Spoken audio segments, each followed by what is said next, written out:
जय हिंद दोस्तों। आज अपन देखते हैं रक्त समूह के बारे में। इसके पहले पार्ट में पढ़े थे ब्लड के बारे में, डब्ल्यूबीसी, आरबीसी और प्लेटलेट्स वगैरह के काम कैसे होते हैं, क्या बनते हैं, कैसे करते हैं। उसके बाद इसके दूसरे पार्ट में हम पढ़े थे ब्लड क्लॉटिंग के बारे में। एंड आज पढ़ेंगे रक्त समूह के बारे में। देखिए, हम ब्लड ग्रुप आपको ऐसे पढ़ाएंगे कि आपका एक भी कॉन्सेप्ट नहीं बचेगा, सारे कॉन्सेप्ट आपको क्लियर हो जाएंगे बिल्कुल आसान भाषा में। तो आइए दोस्तों देखते हैं ब्लड ग्रुप के बारे में जनरल जानकारी। तो रक्त समूह की खोज किसने की थी? कार्ल लैंडस्टीनर ने की थी। ठीक है दोस्तों।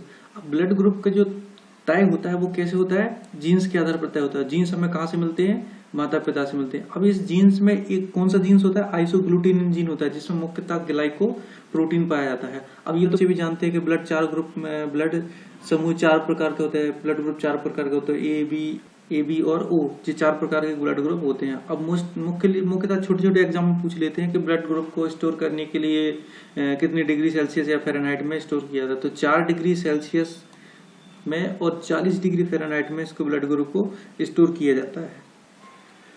आइए दोस्तों अपन ब्लड के बारे में तो डिटेल से समझते हैं। तो ब्लड में मुख्यतः दो पार्ट होते हैं, एक प्लाज्मा पार्ट जो तरल अवस्था में होता है और दूसरा होता है ब्लड कार्पल्स। जो तरल भाग होता है वो लगभग 60% पाया जाता है।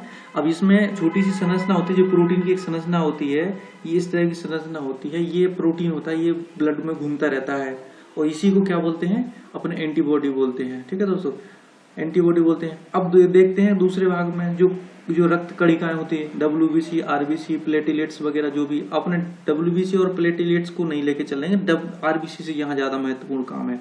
तो क्या करेंगे? आरबीसी को लेंगे। आरबीसी के ऊपर क्या होता है? आरबीसी के ऊपर एक प्रोटीन संरचना पाई जाती है। छोटे छोटे उसकी सतह पर एक छोटी छोटी संरचना मिलती है, उसको क्या बोलते हैं अपन? प्रोटीन की संरचना होती है, लेकिन उसी को अपन क्या बोलते हैं? एंटीजन। अब ये त्रिकोण, ये ट्रायंगल शेप वाला होता है, ये होता है एंटीजन ए। और ये राउंड शेप वाला होता है, ये कर्व गोल वाला होता है, इसको क्या बोलते हैं? Antigen B. अब दो क्वेश्चन आपको यहीं से बन जाते हैं। पहला क्वेश्चन क्या होता है कि एंटीजन कहाँ पाए जाते हैं? तो एंटीजन क्या होता है? आरबीसी की सेल्स के ऊपर पाए जाते हैं।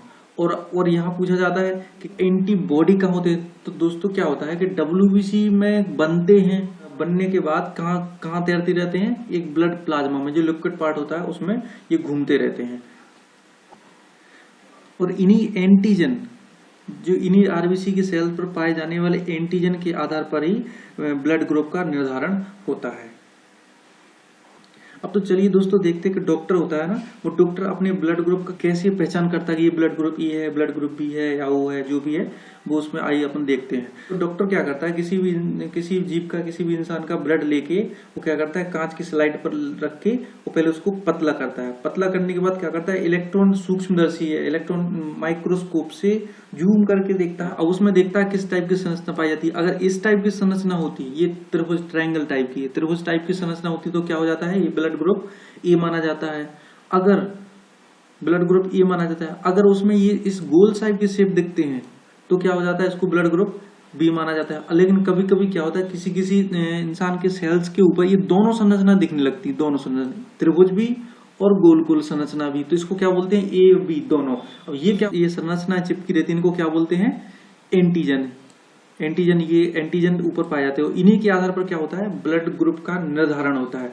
अब देखें दोस्तों, ओ पे तो कुछ भी नहीं है, ओ के ऊपर तो कुछ भी नहीं है, तो दोस्तों ओ पर कोई भी एंटीजन नहीं पाया जाता है। ठीक है दोस्तों।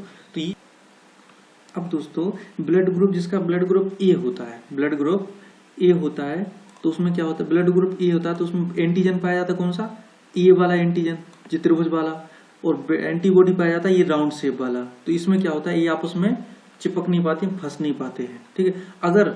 अगर किसी दुर्घटनावश क्या होता है कि एंटीजन ब्लड ग्रुप ए में त्रिभुजाकार है और इसकी संरचना भी है त्रिभुजाकार है, तो ये क्या करेंगे? आपस में फंस जाएंगे। तो क्या होगा? इस क्रिया को क्या बोलते हैं? एग्लूटिनेशन बोलते हैं। तो इसमें क्या होगा? रक्त चिपचिपा हो जाएगा। यही स्थिति, यही कंडीशन बी के साथ होगी। अगर ब्लड बी ग्रुप बी के साथ एंटीबॉडी बी चढ़ा दिया जाए, एंटीबॉडी बी दे दिया जाए, तो क्या होगा कि ये दोनों आपस में चिपक जाएंगे और ब्लड का एग्लूटिनेशन हो जाएगा। तो ये भी रक्त के साथ खतरनाक होता है, बहुत खतरनाक होता है। इसलिए ब्लड ग्रुप ए में एंटीजन ए होता है और एंटीबॉडी बी होता है। अब ब्लड ग्रुप बी में एंटीजन बी हो गया तो एंटीबॉडी ए हो गया। अब दोस्तों देखें ब्लड ग्रुप ए बी में दोनों प्रकार के एंटीजन पाए जाते हैं। अब दोनों प्रकार के एंटीजन होते हैं तो एंटीबॉडी कोई नहीं होता, एक भी नहीं होता, एंटीबॉडी किसी भी प्रकार का नहीं पाया जाता। अब क्यों नहीं पाया जाता? क्योंकि अगर एंटीबॉडी अगर ए पाया जाता है इसमें तो क्या करता है, इसकी त्रिभुज वाली संरचना में फंस जाता तो रक्त चिपचिपा हो जाता तो भी खतरनाक हो जाता, और अगर एंटीबॉडी बी पाया जाता तो इसमें ये गोल वाली संरचना में फंस जाता तो भी ये खतरनाक हो जाता है। इसलिए प्रकृति ने अपने सोच समझ के उस कोई भी एंटीबॉडी नहीं दिया है। इसके बाद चलते हैं ब्लड ग्रुप ओ की तरफ। अब ब्लड ग्रुप ओ की संरचना देखने पर डॉक्टर को जो माइक्रोस्कोप से देखने पर क्या होता है, उसके ऊपर कोई भी एंटीबॉडी नहीं होता है, कोई भी एंटीबॉडी नहीं दिखता है। तो क्या होता है, अब कोई भी एंटीबॉडी नहीं है तो इसको कोई टेंशन ही नहीं है, चाहे एंटीबॉडी ए डाल दो चाहे एंटीबॉडी बी रख दो उसके साथ, तो प्रकृति ने आराम से जो प्रकृति से इसको दोनों एंटीबॉडी मिल जाते हैं। ठीक है, तो दोनों एंटीबॉडी मिल जाते हैं। अब इसके पास एंटीबॉडी बी दे दो तो कोई दिक्कत नहीं है, क्योंकि इसके एंटीजन चिपकने के लिए एंटीजन है ही नहीं है। एंटीबॉडी ये दे दो तो उसको भी कोई टेंशन नहीं है। इसलिए ये ब्लड ग्रुप ओ में दोनों एंटीबॉडी पाए जाते हैं। अब आप भी अपने ब्लड ग्रुप को आसानी से चेक कर सकते हैं। बस कुछ नहीं करना है, थोड़ा सा ब्लड निकालना है और कांच की किसी भी ट्रांसपेरेंट स्लाइड पे उस पे रख के, और इलेक्ट्रॉन सूक्ष्मदर्शी की जरूरत पड़ेगी तो उसको देखकर आराम से जूम करके देख सकते हैं। चलिए दोस्तों, अब देखते हैं ब्लड के ट्रांसफ्यूजन के बारे में। ट्रांसफ्यूजन यानी रक्तादान के बारे में। रक्त एक दूसरे को देने से, आदान प्रदान करने से होता है इसका। तो दोस्तों आपने देखा होगा मुख्यतः कि आदान प्रदान ब्लड ग्रुप चढ़ाते समय मुख्यतः डॉक्टर क्या करते हैं, मुख्यतः डॉक्टर देखते हैं कि दोनों व्यक्तियों का, जिसको दे रहे हैं उसका और जिससे ले रहे हैं उसका, दोनों का ब्लड ग्रुप हल्का सा टेस्ट चेक करके देखते हैं कि इनका एंटीजन और एंटीबॉडी को मैच करा के देखा जाता है। अगर वो मैच करके आपस में कोई रिएक्शन नहीं कर रहे हैं तो समझ जाते हैं कि ठीक है, कोई दिक्कत नहीं। अगर वो आपस में चिपकने लगते हैं तो समझ जाते हैं कि ब्लड ग्रुप नहीं चढ़ाया जा सकता है। ठीक है, तो इसके बारे में अपन डिटेल से समझते हैं। जिसके ब्लड ग्रुप में एंटीजन ए होता है तो एंटीबॉडी उसके अपोजिट होता है। अगर एंटीजन ए है तो एंटीबॉडी बी होगा, अगर एंटीजन बी है तो एंटीबॉडी ए होगा, ऐसे अपोजिट चलता है। तो ऐसी सिचुएशन में क्या होता है, अगर किसी ब्लड ग्रुप ए वाले को ब्लड ग्रुप बी चढ़ा दिया जाता है तो ब्लड ग्रुप बी में क्या एंटीबॉडी कौन सा होता है, एंटीबॉडी ए होता है, और ब्लड ग्रुप ए में एंटीजन ए होता ही है। तो ये एक जैसे होने के कारण, इनकी संरचना एक जैसी होने के कारण, जैसे एंटीजन की संरचना भी त्रिभुजाकार की है और एंटीबॉडी की संरचना भी त्रिभुजाकार की है, तो ये क्या करेंगे, आपस में फंस जाएंगे और एग्लूटिनेशन हो जाएगा। और इसी प्रकार अगर ब्लड ग्रुप बी वाले को ब्लड ग्रुप बी की संरचना पे एंटीजन बी होता है और एंटीबॉडी ब्लड ग्रुप ए चढ़ा देंगे तो एंटीबॉडी ए होगा, तो ये आपस में फंस जाएंगे, तो व्यक्ति की मृत्यु होना तय है। व्यक्ति की मृत्यु होना कैसे, आप कहेंगे सर ब्लड चढ़ाने से मृत्यु कैसे हो जाएगी?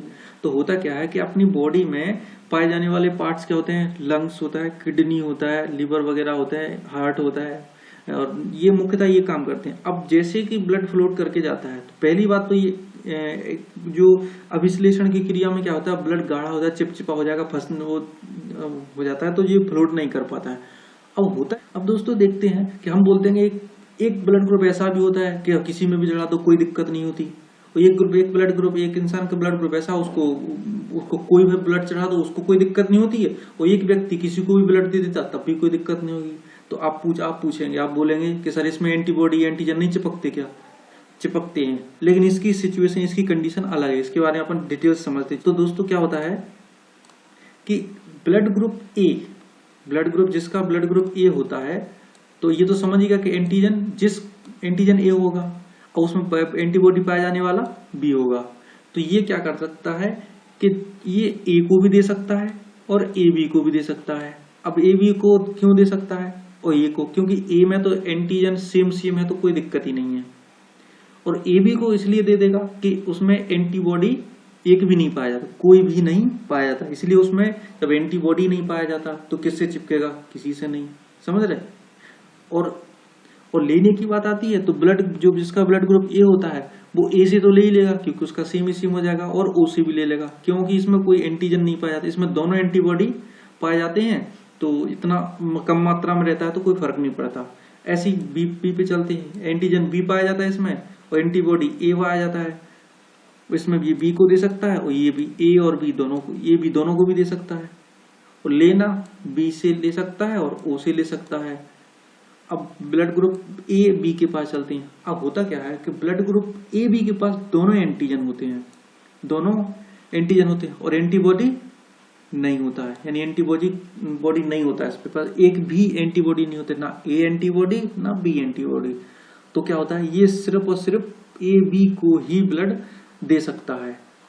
समझ रहे, लेने की बारी आती है तो ये ब्लड ग्रुप ए का भी ले लेता है, बी का भी ले लेता है, ए बी का भी ले लेता है और ओ का भी ले लेता है। इसलिए ए ब्लड ग्रुप ए बी को क्या बोलते हैं, सर्वग्राही। ये सब किसी का भी ब्लड ले लेता है। ठीक है दोस्तों, अब चलते हैं ब्लड ग्रुप ओ के पास। अब ओ में कोई भी एंटीजन नहीं पाया जाता है, इसको कोई टेंशन नहीं है, वो एंटीबॉडीज में दोनों पाए जाते हैं। तो ये क्या करता है, किसी को भी ब्लड दे देता है, ए बी सबको दे देता है और लेता सिर्फ ओ से है, सिर्फ ओ से ले सकता है ये। इसलिए ओ को क्या बोलते हैं, सबको दे सकता है तो सर्वदाता। और ए भी सबका ले सकता है तो क्या बोलते हैं, सर्वग्राही। अब ब्लड ग्रुप के साथ साथ एक चीज और मुख्य भूमिका निभाती है, जिसके आधार पर क्या होता है किसको ब्लड चढ़ाया जाए, किसका किस में नहीं चढ़ाया जाए। ये तो अपन ने समझ लिया कि ब्लड ग्रुप ए का ए में चढ़ता है, बी का बी में चढ़ता है और ओ का भी ए में, बी में, सी में। जो सर्वदाता वो सबको दे सकता है, सर्वग्राही वो सबका ले सकता है। इसके आधार पर एक चीज और महत्वपूर्ण चीज होती है जो निर्भर करती है कि किसको किसका ब्लड दिया जाए या ना दिया जाए। तो इसको बोलते हैं RH फैक्टर। RH फैक्टर क्या होता है, आपने देखा होगा दोस्तों कि RH फैक्टर नाम क्यों पड़ा इसका, तो RH फैक्टर नाम पड़ा इसका रियसस बंदर के कारण। अब होता क्या है कि एक बार क्या है, तो बीनर साहब हैं, वो क्या एक बार बंदर के ब्लड पर टेस्ट कर रहे थे, तो उन्होंने देखा कि एक विशेष प्रकार की संरचना दिख रही है, उसमें विशेष प्रकार की संरचना दिख रही है उसकी सेल पर। तो उनके दिमाग में एक जिज्ञासा जागी कि अरे ये क्या चीज है, ना तो ये एंटीजन ए है और ना ही एंटीजन बी है, तो है क्या चीज, नई चीज। तो उन्होंने क्या किया, बस जिज्ञासा को शांत करने के लिए उन्होंने बहुत सारे बंदरों का सैंपल लिया, ब्लड सैंपल लिया। अब ब्लड सैंपल कौन से बंदर का लिया, रेशस बंदर का। रेशस बंदर क्या, कौन सा लाल मुंह वाला बंदर नहीं था जो आते जाते रहते हैं, गर्मियों में घूमते रहते हैं, दिख जाते कभी कभार। तो उनका सैंपल इन्होंने इकट्ठे किए। अब सबके टेस्ट लगाना शुरू किए, सबके चेक करना शुरू किए, सबकी RBC देखी, इसमें एंटीजन ए पाया जा रहा है। दूसरे को देखो, इसमें एंटीजन बी पाया जाता है। तीसरे का देखा, इसमें दोनों ही है। अगले को देखा तो अरे एंटीजन ए है, एंटीजन बी है और एक चीज और मिल गई, ये चौकोर एक आकृति और एक्स्ट्रा मिल गई। अरे तो उनका तो दिमाग ही खराब हो गया, भैया ये क्या चीज है, समझ में नहीं आ रहा ये क्या चीज है, ये नई चीज मिल गई है। अब ये समझ में नहीं आ रहा कि इसको क्या बोले क्या नहीं। जिज्ञासा को शांत करने के लिए उन्होंने क्या किया, एक नई चीज की खोज कर दी, इसको क्या बोलते हैं, RH फैक्टर। अब दोस्तों बायोलॉजी के टर्म में आपने देखा होगा कि जो चीज पाई जाती है उसको क्या बोलते हैं, उपस्थित होती है तो उसको पॉजिटिव बोलते हैं, वो अनुपस्थित होती है उसको नेगेटिव बोलती है। जैसे कोरोना टेस्ट के लिए हम जा रहे हैं, हमें कोरोना निकल गया तो पॉजिटिव हो गया तो गए काम से, और नेगेटिव आया अनुपस्थित हुआ तो मजे करो आराम से, कोई दिक्कत नहीं है। तो जिस व्यक्ति में रियसस जो संरचना नहीं है तो उसको क्या बोलेंगे, नेगेटिव, क्योंकि अनुपस्थित है। अगर उसमें है तो पॉजिटिव बोलेंगे। अब देखते हैं कि ए पॉजिटिव का ब्लड ए नेगेटिव में चढ़ सकता है कि नहीं चढ़ सकता, बी पॉजिटिव का बी नेगेटिव में चढ़ सकता है कि नहीं चढ़ सकता, तो इसके बारे में ध्यान से अपन पढ़ते हैं। तो देखा जाता है कि अभी तक तो blood group same blood group में चढ़े तो कोई दिक्कत नहीं है, या सर्वदाता या सर्वग्राही का ले दे तो कोई दिक्कत नहीं है, ठीक है। लेकिन इसके साथ साथ पॉजिटिव नेगेटिव का भी एक रट्टा शुरू हो गया। तो RH पॉजिटिव का ब्लड RH नेगेटिव को नहीं देना चाहिए। अगर गलती से दे भी दिया तो क्या होता है कि पहली बार में क्या होता है, कम मात्रा में होने के कारण क्या होता है, कोई विशेष प्रभाव नहीं दिखता है, ठीक है। दूसरी बार चढ़ा जाए तो क्या हो जाता है कि उसके जो नेगेटिव पॉजिटिव की जो एंटीबॉडी है, एंटीजन एंटीबॉडी, वो क्या करते हैं आपस में अविश्लेषण की क्रिया कर देते हैं, एक ग्लूटिनेशन की क्रिया शुरू हो जाती है। तो फिर क्या करते हैं, एंटीबॉडी आपस में लड़ने चिपकने लगते हैं, तो वो क्या है, चिपचिपा बना देते हैं, तो व्यक्ति की मृत्यु हो ही जाती है। इसलिए उनको ब्लड ग्रुप पॉजिटिव को पॉजिटिव ही दिया जाता है, वो भी सेम ग्रुप का, ठीक है दोस्तों। इसके साथ साथ एक ब्लड से संबंधित एक बीमारी भी पाई जाती है व्यक्तियों में, एरिथ्रोब्लास्टोसिस बोलते हैं इसको। अब इसमें क्या होता है, अब उसमें माता का ग्रुप या पिता का ग्रुप, पॉजिटिव नेगेटिव अलग अलग डिफरेंट होते हैं। तो उसमें जो प्रथम संतान होती है तो उसमें तो कोई असर नहीं पड़ता है और जैसी नॉर्मल संतान जीवित रहती है। लेकिन दूसरी संतान के साथ एग्लूटिनेशन की प्रोसेस के कारण वो जन्म लेने से पहले गर्भावस्था में 2-3 महीने का होता है, तभी उसकी मृत्यु हो जाती है। अगर 2-3 महीने में मृत्यु नहीं होती है तो जन्म के तुरंत बाद उसकी मृत्यु होना कन्फर्म है, क्योंकि उस बच्चे का जन्म होता है तो एम्यूटिक सेल फट जाती है, और फट जाती तो क्या हो जाता है, उनमें एग्लूटिनेशन हो जाता है, तो वो उसकी मृत्यु हो जाती है। और आज की क्लास में इतना ही। नमस्कार, धन्यवाद।